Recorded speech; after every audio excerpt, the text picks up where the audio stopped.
Hello అండి, welcome back to our channel. ఈ రోజు స్టోరీ విలన్ హస్బెండ్ ఎపిసోడ్ 15. ఇక స్టోరీలోకి వెళ్తే ప్రతాప్ వర్మ వైపు కన్ఫ్యూజ్ ఫేస్తో చూస్తూ ఏం మాట్లాడుతున్నారు తాతయ్య? నానమ్మ సొంతూరు రామాపురంకి వెళ్ళడం ఏంటి?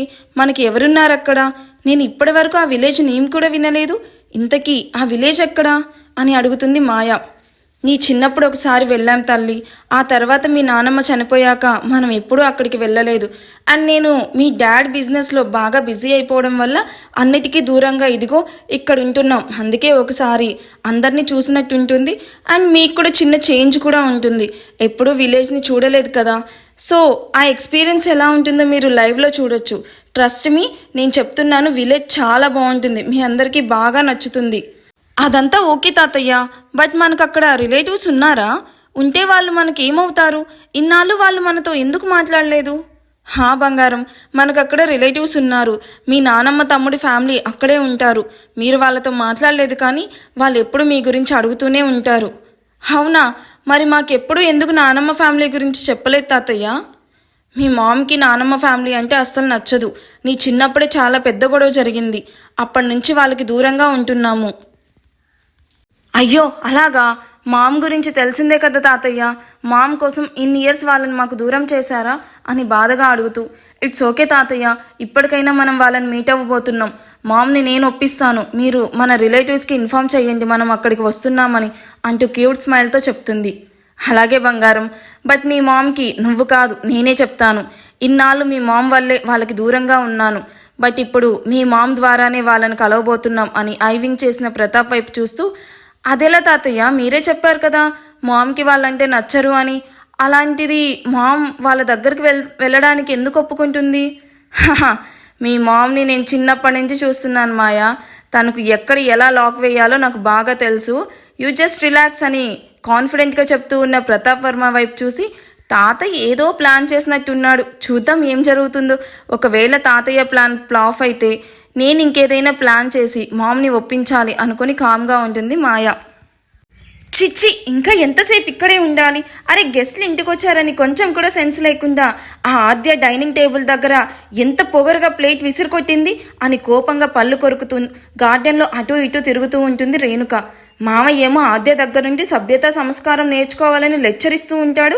ఇదేనా సంస్కారం? అదే హరిణి అయితే ఇలా నలుగురిలో ఎప్పుడు అలా బిహేవ్ చేయదు. ఎంతైనా నా కోడలు బంగారం అని మురిసిపోతూ ఆద్య జై ఎక్కువసార్లు మీట్ అవ్వడం అస్సలు మంచిది కాదు. వాళ్ళని చూస్తుంటే నాకు కూడా డౌట్గానే ఉంది. అరే, ఎప్పుడు కొట్టుకుంటూ తిట్టుకుంటూ ఉంటారు, మళ్ళీ అంతలోనే అమర ప్రేమికుల్లాగా ఒకరిని ఒకరు అతుక్కొని తిరుగుతూ ఉంటారు. లాభం లేదు, ఇంకా ఇలాగే చూస్తూ ఉంటే మావయ్య అయినా కలిసి వీళ్ళకి పెళ్లి చేసినా చేస్తారు. హరిణిను ఏమైనా చేసైనా సరే జైను తన వైపే తిప్పుకోమని చెప్పాలి. చెప్తాను అని మొబైల్ తీసుకొని హరిణికి కాల్ చేస్తుంది. కోపంగా బెడ్ మీద బోర్లు పడుకొని బాధగా పిల్లోని తడిపేస్తూ ఉన్న ఆద్యాకి డోర్ ఓపెన్ అయిన సౌండ్ వినిపించడంతో ఏడుస్తూనే అటువైపు చూసిన ఆద్యాకి మహదీర్ ప్లేట్లో ఫుడ్ సర్వ్ చేసుకొని రావడం చూసి మొహాన్ని మరోవైపు తిప్పుకొని పడుకుంటుంది. ఆద్యాని అలా చూసిన మహదీర్, అరే అమ్ము తల్లి, లేకన్నలు చూడు నీకోసం ఏం తీసుకొచ్చాను అంటూ టేబుల్ మీద ప్లేట్ పెడుతూ ఆద్యాను లేపడానికి ట్రై చేస్తాడు. డాడ్ ప్లీజ్ లీవ్ మీ, నాకు ఆకలి వేయడం లేదు, ప్లీజ్ నన్ను ఒంటరిగా వదిలేయండి అని తన చేయి విడిపించుకొని అలాగే అలిగి పడుకుంటుంది. అమ్మో, నీకు చెప్తూనే ఉంటాను నేను, నీకు అలగాలి అనుకుంటే నా మీద అలుగు, లేదా మీ మమ్మీ మీద అలుగు, అంతేగాని ఇలా ఫుడ్ మీద అలగకూడదు తల్లి. ఎందుకంటే అన్నం పరబ్రహ్మ స్వరూపం, ఇది దొరక్క చాలామంది ఎన్నో బాధలు పడుతుంటారు. సో నువ్వు నీ నోటి వరకు వచ్చిన దాన్ని అలా కింద పడేసి వేస్ట్ చేశావు, అది చాలా తప్పు బంగారం. ఆద్య కోపంగా పైకి లేచి కూర్చొని, మీరు నేను వద్దు అన్నా కూడా ఎందుకు నాకు మ్యాచెస్ చూస్తున్నారు? అలా చూడడం వల్లే కదా నేను కోపంగా అలా విసిరేశాను. అయినా మీరు నాతో మాట్లాడకండి, మమ్మీతో పాటు మీరు కూడా నన్ను అర్థం చేసుకోవడం లేదు. అమ్మో, నీ మ్యారేజ్ గురించి మళ్ళీ మాట్లాడుకుందాం, కానీ ఫస్ట్ నువ్వు భోజనం చేయి అంటూ చికెన్ బిర్యానీని తన చేత్తో తినిపించాలి అని చెప్పి ఆద్య నోటి దగ్గర పెడతాడు. డాడీ ప్లీజ్ నన్ను ఇరిటేట్ చేయకండి, నాకు కొంచెం స్పేస్ కావాలి అంటూ మొహం తిప్పుకుంటున్న ఆద్యాని చూసి, సరే నీకు నువ్వుగా మ్యారేజ్ చెయ్యండి అని అడిగే వరకు మ్యారేజ్ టాపిక్ తీసుకురాము, మీ మమ్మీతో కూడా నేను మాట్లాడతాను, ఇప్పుడైనా తింటావా? మీ మాట నేను ట్రస్ట్ చేయండి డాడీ, ముందు కూడా నాతో ఇలానే చెప్పారు, బట్ నా పెళ్లి చూపుల వరకు వెళ్ళిపోయారు, ఇప్పుడు కూడా సేమ్ అదే రిపీట్ అవుతుంది, ఐ నో దట్. సో నీకు మీ డాడీ మీద నమ్మకం లేదు అంతే కదా అమ్ము అంటూ ఆద్యాను సెంటిమెంటల్గా లాక్ చేయడానికి ట్రై చేస్తూ ఉన్న మహదీర్ వైపు చూసి, డాడ్ మీరు ఎన్ని డైలాగ్స్ వేసినా ఈ విషయంలో నేను మీ మాట అస్సలు వినను అండ్ నేను చెన్నై వెళ్ళిపోవాలి అనుకుంటున్నాను అని సీరియస్గా చెప్తున్న కూతురు వైపు విస్మయంగా చూస్తూ వాట్ అని కొంచెం గట్టిగానే షాక్ అవుతాడు. నేను ముందే చెప్పాను నా పెళ్లి టాపిక్ మీరు తీసుకుని వస్తే నేను ఖచ్చితంగా మీకు దూరంగా వెళ్ళిపోతాను అని. బట్ మీరు నా మాటని లెఫ్ట్ లెగ్తో తన్నేసి మరీ సంబంధాలు చూశారు. అందుకే నేను ఇక్కడ ఉండాలని అనుకోవడం లేదు. మహదీర్ ఆద్య వైపు చూసి తన చేయి పట్టుకుని, అమ్ము బంగారం కోపంలో ఏదో అంటున్నావు కానీ నిజం చెప్పురా, నువ్వు కూడా మాకు దూరంగా వెళ్ళిపోతే మేము ఇంకా ఎవరి కోసం బ్రతకాలి డాడీ అంటూ ఆద్య ఒక్కసారిగా ఎమోషనల్ అవుతూ మహదీర్ వీపును చుట్టేసి, ప్లీజ్ అలా మాట్లాడకండి, మీ మొహంలో హ్యాపీనెస్ మాత్రమే నేను చూడగలను, ఇంకెప్పుడు అలా అనకండి, ఐ ఆల్వేస్ లవ్ యూ, అందుకే మిమ్మల్ని వదిలి ఎక్కడికి వెళ్ళకూడదని పెళ్ళి కూడా వద్దు అనుకుంటున్నాను, ప్లీజ్ డాడ్ మన మధ్య ఇంకే ఎవ్వరూ వద్దు అని చిన్నపిల్ల స్కూల్కి వెళ్ళను అని మారం చేసినట్టు ఆద్య పెళ్ళి వద్దు అని చెప్పడం చూసి మహదీర్ ఆలోచనలో పడతాడు.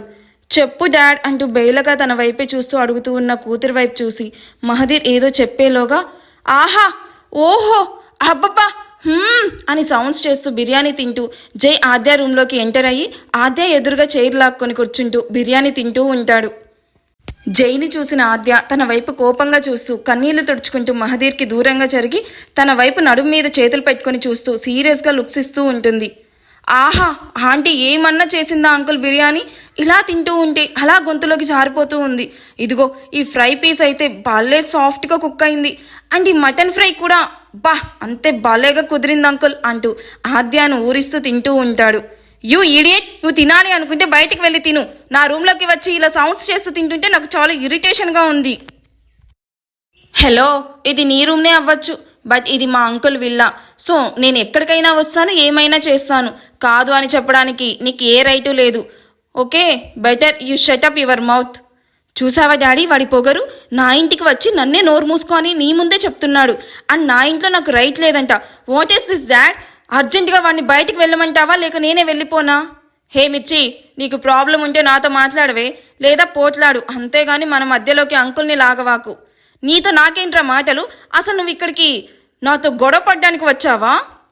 కాదు బిర్యానీ తినడానికి వచ్చాను, నువ్వు అలాగే ఆకలికి కడుపు మార్చుకుంటూ ఉండు, అది చూసి నేను ఇలాగే నీ ముందు కూర్చొని ఫుల్గా బిర్యానీ కుమ్మేస్తా అంటూ తన ప్లేట్లోని బిర్యానీ ఫినిష్ చేస్తూ ఉన్న జై వైపు సీరియస్గా చూస్తూ, చూడు పందిలా ఎలా తింటున్నాడు, వీడు మార్చుకో అంటే నేనెందుకు కడుపు మార్చుకుంటాను అని పంతంగా అనుకుంటూ, డాడీ ఫీలింగ్ హంగ్రీ అంటూ మహదీర్ చేతిలోని ప్లేట్ లాక్కొని తింటూ ఉన్న ఆద్యాన్ని చూసి జై నవ్వుతూ మహదీర్ వైపు చూడడంతో మహదీర్ కళ్ళతోనే జైకి థ్యాంక్స్ చెప్పి రూమ్లో నుండి జైను తీసుకుని శైలు ఉన్న రూమ్లోకి వెళ్తాడు. మహదీర్ని చూసిన శైలు, ఏమైందండి అది లంచ్ చేసిందా అని ఆత్రంగా అడుగుతున్న శైలు వైపు చూసి, చేసింది బట్ అందుకు రీజన్ జై, తనే కావాలని ఆద్యాను మాటలతో రెచ్చగొట్టి తినేలాగా చేశాడు, ఈ విషయంలో మనం జైకి థ్యాంక్స్ చెప్పాలి. అరే వాట్ అంకుల్ మీరు నాకు థ్యాంక్స్ చెప్పడం ఏంటి, మీకు చెప్పాను కదా ఆద్య మ్యారేజ్కి మీకు నచ్చిన వాడితోనే గ్రాండ్గా జరుగుతుంది, అందుకు నాకు కొంచెం టైం ఇవ్వండి. వద్దు జై, ఇందాక ఆద్యతో మాట్లాడినప్పుడు తన కళ్ళల్లో పెయిన్ గుండెల్లో బాధ రెండూ నాకు అర్థమయ్యాయి. ఆద్య ఎప్పుడైతే మ్యారేజ్కి మెంటల్గా రెడీ అవుతుందో అప్పుడే మ్యారేజ్ చేస్తాము, లేదా ఎప్పటికీ మాతో ఇలాగే ఉండిపోతుంది, ఏం జరగాలనుకుంటే అదే జరుగుతుంది, నువ్వు అనవసరంగా ఇందులో ఇన్వాల్వ్ అయ్యి ఆద్యకి మరింత శత్రువుగా మారిపోకు అని తన భుజం తట్టి హాల్లోకి వెళ్ళిపోతాడు. ఆంటీ ఏంటిది, ఆద్య ఇష్టంగా మ్యారేజ్కి ఒప్పుకోవాలంటే అది ఈ జన్మలో జరుగుతుందా, మనం కొంచెం ట్రై చేస్తేనే కదా రిజల్ట్ కనిపిస్తుంది. ఆయన మాటలు నువ్వేం పట్టించుకోవద్దు జై, ఆద్య మనసు ఎలా అయినా చేంజ్ చేసి మ్యారేజ్కి ఒప్పించు, నాకు ఆద్య మ్యారేజ్ చేసుకుని హ్యాపీగా ఉండడం కావాలి, అందుకు నేను ఎలాంటి హెల్ప్ అయినా చేస్తాను. అలా అన్నారు బాగుంది, ఇక నుండి నేను అదే పనిలో ఉంటాను అని కిందకి వెళ్తూ ఉన్న జై చేయి పట్టుకుని మరోవైపుకి తీసుకుని వెళ్ళి, రే అసలు నువ్వేం చేస్తున్నావురా, నువ్వు ఆద్య అంటేనే చిరాకు పడతావు, అలాంటిది తన మ్యారేజ్ రెస్పాన్సిబిలిటీ నువ్వు తీసుకోవడం ఏంటి, ఆద్య నిన్ను తిడుతూనే ఉన్నా అలా సైలెంట్గా ఉండడం ఏంటి, నువ్వు చేస్తుంది నాకు కొంచెం కూడా అర్థం కావడం లేదురా. జై ఒక్కసారిగా గట్టిగా నవ్వుతూ, ఆద్య తనకి ఇష్టం లేని పెళ్లి చేసుకుని అత్తారింటికి వెళ్తేనే కదరా దాని పొగరు బల్పు రెండూ తగ్గేది, అండ్ అప్పుడే కదా దాని మీద నాకు కోపం పగ అన్నీ నెరవేరుతాయి. ఆ అద్దాయికి ఎలా అయినా పెళ్లి చెయ్యాలి. బట్ అది పెళ్ళయ్యాక హ్యాపీగా మాత్రం ఉండకూడదు. ఉండనివ్వను. లేకపోతే ఈ జయధీర్ వర్మని ఇన్సల్ట్ చేస్తుందా, చూస్తూ ఉండు దాన్ని ఎలా దెబ్బ కొడతాను అంటూ కన్నింగా నవ్వుతూ ఉన్న జైను చూసి అమర్ నుదుటిన చెమటలు పడుతుంది.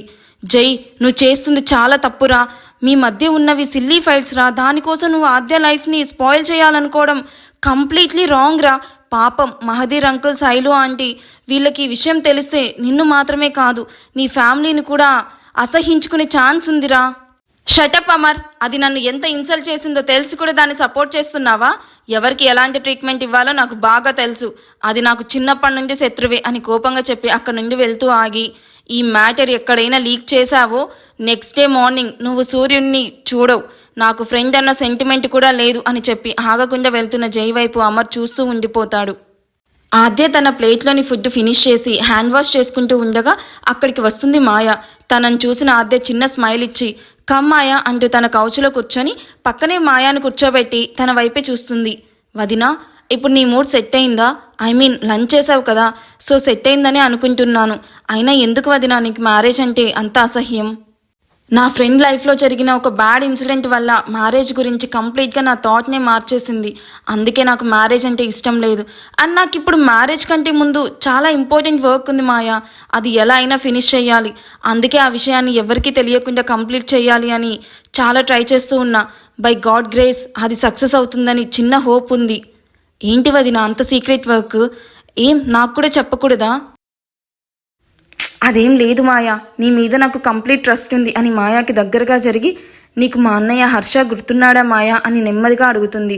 హర్ష పేరు వినగానే మాయా గుండె కొట్టుకునే స్పీడ్ అమాంతం పెరిగిపోతుంది. అని తనకి తెలియకుండానే కళ్ళల్లో నీళ్లు బుగ్గల మీదకి జారుతూ ఉంటే వాటిని ఆపలేక అవి ఆద్య కంట పడకుండా పైకి లేచి తుడుచుకుంటూ అని మాత్రమే సౌండ్ ఇస్తుంది. మాయా మాట్లాడాలి అనుకున్న గుండెల్లో నుండి తన్నుకొస్తున్న బాధ మాయా మాటను గొంతులోనే ఆపేస్తుంది. మీరిద్దరూ చిన్నప్పుడు చాలా క్లోజ్గా ఉండేవాళ్ళు కదా మాయా, నాకు బాగా గుర్తుంది. వాడు ఒక్కరోజు కనిపించకపోయినా నువ్వు బాగా ఏడ్చేసి ఫీవర్ కూడా తెచ్చుకునేదానివి. వాడంటే నీకు అంత ఇష్టం కదా. అండ్ ఇంకో విషయం కూడా గుర్తుందా? నీ బర్త్డే రోజు హర్ష నీ పేరుని వాడి రైట్ హ్యాండ్ మీద టాటూ వేయించుకొని ఆ నొప్పికి ఫీవర్ తెచ్చుకుంటే అది చూసి నువ్వు ఏడుస్తూ నువ్వు కూడా ఫీవర్ తెచ్చుకున్నావు. ఆద్య చెప్తూ ఉన్న ఒక్కో సీన్ తన కళ్ళ ముందు జరుగుతూ ఉన్నట్టు క్లియర్గా కనిపిస్తూ ఉంటే మాయా కళ్ళు వర్షించే సంద్రాల్లాగా అవుతాయి. హర్ష తన కోసం చేసిన ప్రతి పనిలో తన మీదున్న ప్రేమ కనిపిస్తూ ఉంటే మాయాకి ఏడుపుతో పాటు ఎక్కిళ్ళు కూడా వస్తాయి. ఆద్య తన ఫ్లోలో తను చెప్తూ ఉంటే మాయాను గమనించలేదు. కానీ అప్పటికే మాయా బాగా ఏడవడం వల్ల తన మొహం ఎర్రగా కందిపోయి ఎక్కిళ్ళు బయటకు వినిపించడంతో ఆద్య కంగారుగా వాటర్ మాయాకి తాగిస్తూ తన మొహం వైపు చూసి, అయ్యో మాయా ఏంటిది, అన్నయ్య గుర్తొచ్చాడా అని లాలానగా అడుగుతూ ఉంటే మాయా ఏడుస్తూ అవును అంటూ ఆద్యాన్ని హక్ చేసుకుంటుంది. అయ్యో నీకు అనవసరంగా గుర్తు చేశాను అనుకుంటూ ఊరుకో మాయా అంటూ తన వీపు నిమురుతూ మాయా నార్మల్ అయ్యాక తనని కౌచ్లో కూర్చోపెడుతూ నాకు ఎందుకో అందరూ అనుకున్నట్టు అన్నయ్య చనిపోలేదు అనిపిస్తుంది మాయా. అందుకే 5 yearsగా అన్నయ్య కోసం సీక్రెట్గా సర్చ్ చేయిస్తూ ఉన్నాను. But no use. హర్ష ఎలా ఉంటాడో మనకు తెలియదు కదా వదినా, మరి ఎలా సర్చ్ చేయిస్తున్నావు అని కన్నీళ్లు తుడుచుకుంటూ అడుగుతుంది. అన్నయ్య పారిపోయేటప్పుడు ఎలా ఉన్నాడో చూపించి ఆర్టిస్ట్తో స్కెచ్ చేయించాను మాయా. వాళ్ళు కొన్ని ఫీచర్స్ పిక్స్ లాగా డ్రా చేసి ఇచ్చారు. సో ఆ పిక్స్ ఆధారంగానే సెర్చ్ చేయిస్తూ ఉన్నాను. ఎలా అయినా అన్నయ్యను పట్టుకొని మమ్మీ ముందుకు తీసుకుని వెళ్ళి సర్ప్రైజ్ చేయాలి. ఇప్పుడు నా ముందుంది ఇదే గోల్ మాయా. వదినా, ఇప్పుడు హర్ష ఎలా ఉంటాడో ఒకసారి ఆర్టిస్ట్ వేసిన డ్రా తీసుకుని రావా ప్లీజ్ అనగానే ఆద్య లోపల దాచిన వాటిని తీసుకుని వచ్చి మాయా చేతిలో పెడుతుంది. మాయా వాటిని ప్రేమగా తడుముతూ ఎక్కడున్నావురా అని మూగగా ప్రశ్నించగానే ఆఫీస్లో సిస్టమ్ ముందు కూర్చొనున్న హర్షకి ఆగకుండా వెక్కిళ్ళు మొదలవుతాయి. ఈ ఎపిసోడ్ ఎలా అనిపించిందో కామెంట్ చేయండి. Thank you for watching. Bye.